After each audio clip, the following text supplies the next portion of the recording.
Hey guys, so the latest chapter of Dragon Ball Super just dropped, and you might notice the setting here is a little different to my other videos.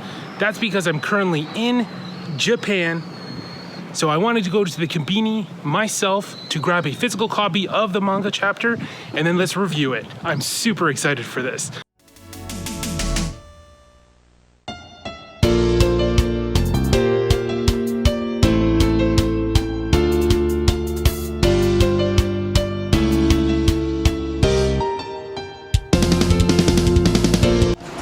So we are still on the hunt here because I just went to the local Konbini and they do not have the latest copy of the VJump Magazine.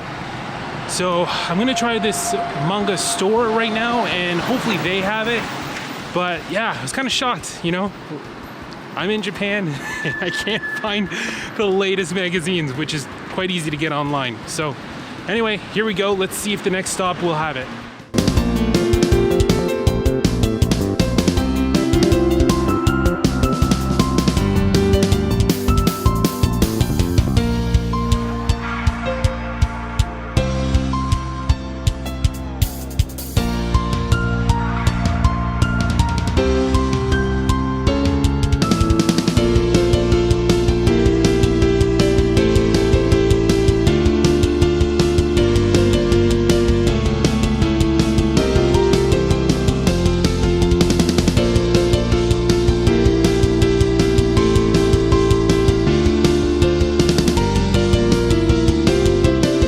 Guys, so I got it here, the latest chapter for Dragon Ball Super. I'm gonna review it right now, so let's get into it.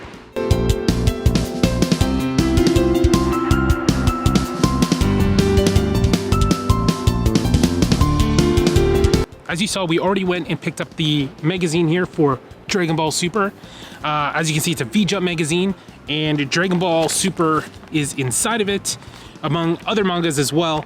But let's just focus on Dragon Ball Super. But before we go into that, I want to show you a little bit more of just how these VJump magazines work. So as you can see, it just shows you a whole bunch of advertisements. These ones are specifically for Dragon Ball Heroes, Dragon Ball Z Kakarot, and some advertisements here for Dokkan Battle and Dragon Ball Legends. Also just showing you some new gachapon games. So if you went to the vending machines there, you would see some of these, and then you could get them if you're lucky enough. But all right, let's get into it. Let's review Dragon Ball Super. So as you guys already know, I'm a huge fan of the human fighters in Dragon Ball, right? Krillin, Yamcha, Tien, all of them, Master Roshi even. And I was always really bothered by how they were just sidelined this entire time. And the fact that Toyotaro has gone on and just shown that they can be useful again and giving them that love that they deserve has made Dragon Ball Super manga just that much more special for me. And the fact that the humans are getting that attention right now while I'm here in Japan is kind of just blowing my mind at the moment. I will have a whole bunch of other videos coming out showing my trip here in Japan, but I just really wanted to get this one out because the manga chapter literally just dropped, and what better way to do it than while I'm here. So right off the top, we got Krillin versus Yamba, which is the fight I was looking forward to the most. Krillin showed so many interesting techniques with his Kianzen. You got to see that he can really show that he knows how to use it with the way that Frieza did it. He can literally move it around, use his mind to, literally he's using telekinesis to control the discs. And he seems to be able to make as many as he wants now and just constantly throwing them. Now, I know some people are gonna say, well, you know, the Destructo Disc or Kianzen is kind of useless because he doesn't kill his opponent. But I don't think in this case he was looking to kill Yamba. I think he was literally just trying to capture him and let the Galactic Patrol bring him to prison. It was so awesome to watch Krillin do all of those techniques. And on top of that, he utilized using Kianzen with After Image, which caught Yamba off guard and then blasted a Kamehameha right in his face. It reminded me a lot of when we saw Goku do it against Cell, where he did it with instant transmission, but the technique was very similar in this case. I cannot tell you how much that means to me in this chapter. Krillin finally takes a win. Last chapter, Yamcha took a win. So we head over to Tien and Chiaotzu, who's literally fighting that metallic robot who can only be beaten with insults. So you learn that Tien sucks at insults. So Chiaotzu comes in and is just roasting that metallic robot, and Chiaotzu got the win. So again, Chiaotzu gets a win. I believe that's literally his first win that we have ever seen in Dragon Ball. The entire series, he's never won, other than like the preliminary rounds of like the Budokai, fighting against no names. But outside of that, he's never had a win. So this was incredible to see. After that, though, we go over and see Master Roshi's fighting those 3 girls, and he's not doing too well against them because he's literally unable to control himself with his perviness.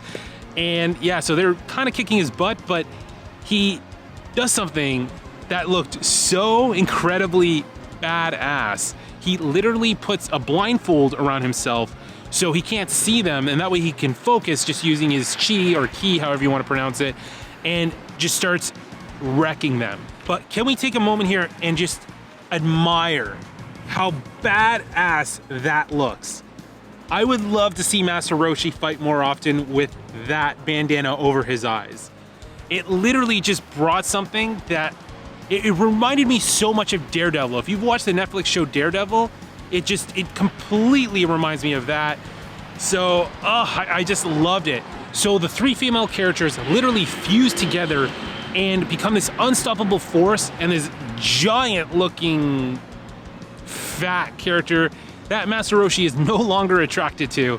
But regardless of that, it didn't matter because she is just way too powerful now that Master Roshi and Krillin couldn't stop her. So Master Roshi and Krillin are on the run. They cannot handle her. She's just way too strong for them at this point.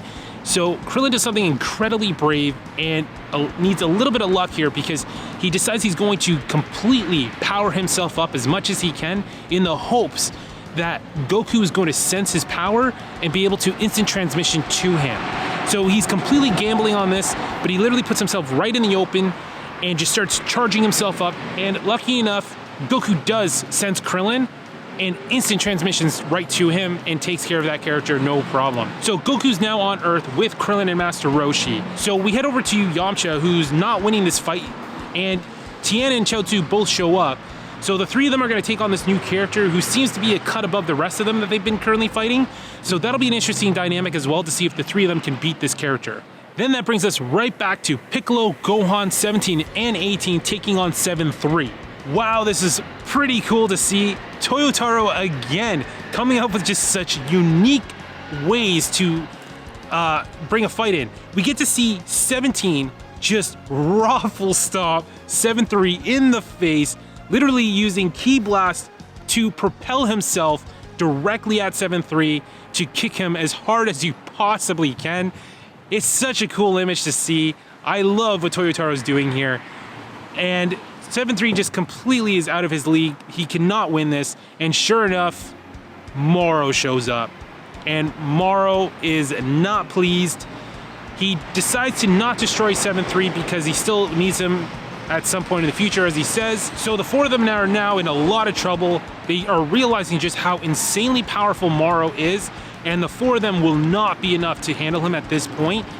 So they're deciding they're going to try to hold off until Goku and Vegeta show up. So Segenbo gets a power-up from Morrow, and he just becomes this overwhelming force of power that literally Gohan, 17, 18, Piccolo, and even Jacko cannot handle.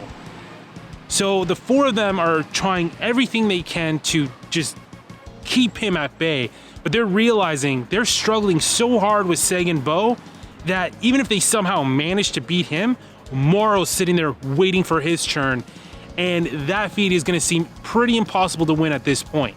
So they are going to absolutely need Vegeta and Goku to handle this. So that's pretty much how this chapter ends. We get to see the 4 of them handling Segenbo, but there's a really interesting thing that I thought about this chapter was how Goku showed up on Earth first. We are used to him being the last person to show up, right? Vegeta Saga, Frieza Saga, Cell Saga even, right? Vegeta tends to show up first, even against Majin Buu, right? This is the first time Goku showed up before Vegeta. That leads me to think Vegeta's gonna be the one to get the win in this fight. And how interesting will that be? I know fans have been wanting Vegeta to get that win for so long. What is it going to be that Vegeta does to win? Because literally Goku has been mastering Ultra Instinct, the ultimate God move. What could he possibly be learning or learned at this point that would beat that? But my guess is that even Goku's Ultra Instinct won't be enough because Morrow can simply absorb energy. So I don't think that's going to be enough to beat him. So whatever Vegeta's learning will literally be the counter that can destroy Morrow. In the end, it's probably going to take both of them in order to get that win. But Vegeta's going to be the one to get the win in the end. And I am looking forward to that. Toyotaro is just fan servicing us all over the place, giving the humans a role, something to do, get some wins in them. Vegeta might get that win that I've been looking forward to. And it's just, I am loving this chapter so much. On top of that, I got to read this while I'm in Japan. So that's it for this one, guys. I'm going to try to keep it a little short, and I hope you enjoyed this. Sorry for the formatting to be a little different than I normally do, but I think it was pretty unique, and I love that I had this, you know? It's something that I can't really do back home in Canada. So it was really fun to just go to the store when I know the chapter dropped and just pick it up and enjoy it and read it. So yeah, that's it for this one, guys. Don't forget to subscribe if you like my content. There's a lot of stuff I've been doing here with Albo as well. So check out his stuff, check out my stuff. You'll see us in each other's stuff, you know, quite a bit until I leave. So yeah, that's it. Enjoy, and I'll see you guys in the next one.